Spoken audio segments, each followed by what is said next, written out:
Cieszynski, je travaille aux États-Unis, à Pixar, en tant que storyboardeuse. J'ai travaillé notamment sur Incredibles 2 avec Brad Bird. Donc ce que je fais, c'est que je crée des histoires, je dessine les histoires. Avant moi, en gros, il n'y a qu'un script. Et donc on travaille en groupe, en équipe, et on aide le réalisateur à trouver les cadrages, le montage, les actings des personnages. Et à Pixar spécialement, les storyboarders, ce sont des gens qui coécrivent avec leurs dessins. Donc on n'a pas encore de scénario, on le met en place tous ensemble, en équipe. Donc ça, c'est ce que je fais à plein temps. Et depuis toujours, j'ai toujours voulu faire de la bande dessinée. J'ai toujours lu des BD depuis que je suis petite. Et j'ai fait une école d'animation, Les Gobelins, parce que j'ai lu que Franquin, Maurice et Peyo en avaient fait une, et c'était des gens que j'admirais le plus. Donc je me suis dit, pour être meilleure en BD, il faut que je fasse de l'animation. Et ainsi, je suis tombée dans le cinéma, et je me suis tombée amoureuse de l'art cinématographique. Et depuis, voilà, je jongle entre les deux.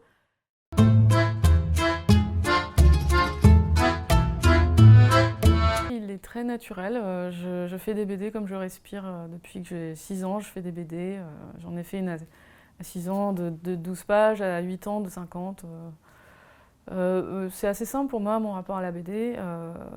Je pense que ce qui s'est ajouté, c'est mon rapport au cinéma et mon rapport au livre et à l'histoire. Et donc pour moi, la BD, c'est un moyen pas cher de développer des histoires, les histoires que je veux.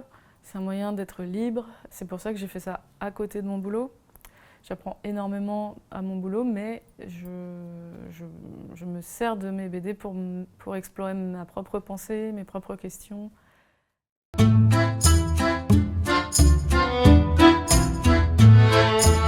Donc c'est un cosaque anarchiste pendant la révolution russe qui doit sauver une princesse tsariste qui est une petite peste. Et ils sont tous les deux pourchassés par un golem qui est lui-même contrôlé par un bolchevique nihiliste.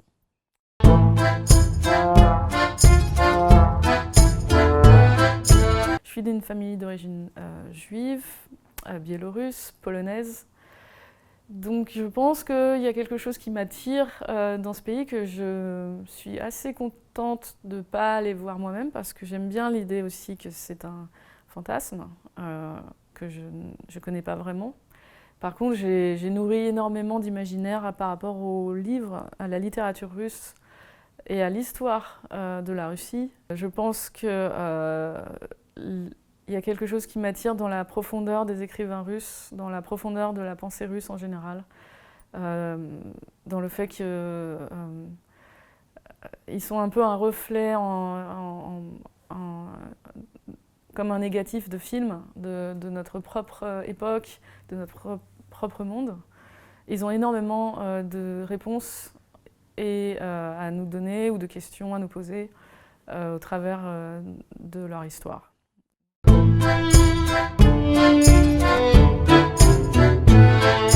Parce que c'était une période de carrefour entre l'ancien monde et le monde moderne. Donc, à mon avis, énormément de réponses sont produites en étudiant cette partie-là de l'histoire. Je pense qu'étudier les livres de littérature du 19e siècle, de cette période, de cet endroit, nous permettent de comprendre notre époque aujourd'hui. Par exemple, quand on lit Les démons de Dostoïevski, c'est un livre sur le monde moderne, sur le terrorisme. Donc voilà, donc moi j'ai juste voulu parler de cet aspect-là en invitant les gens à s'intéresser à cette période.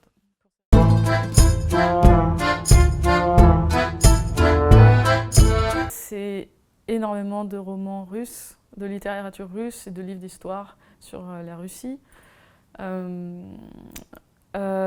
Mes inspirations graphiques sont assez variées parce que comme je le disais, j'ai lu énormément de bandes dessinées franco-belges, mais également je suis tombée dans Dragon Ball, dans Ranma, City Hunter, tous les mangas en général des années 90.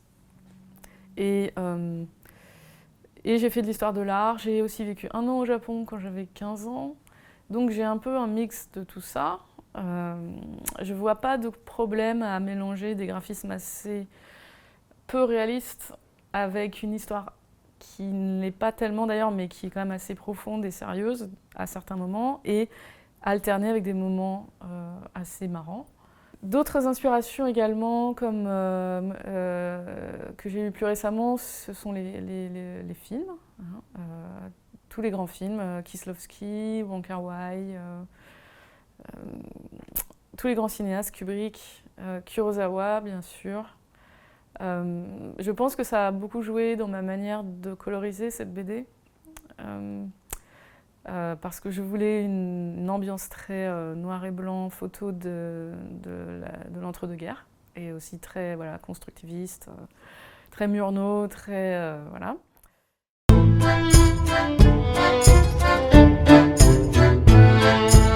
Tous les gens qui se posent des questions comme moi, je pense pas du tout que ce soit une BD qui soit pour un certain type de public. Je pense qu'il y a de la place pour tout le monde, pour le coup.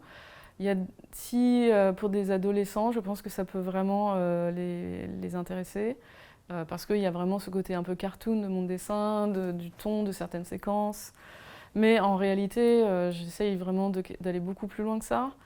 Et j'essaye vraiment d'amener beaucoup d'émotions. J'essaye de me servir de ce que j'ai appris en travaillant à Pixar, bien sûr, pour ça, et dans le cinéma, en étudiant les grands films.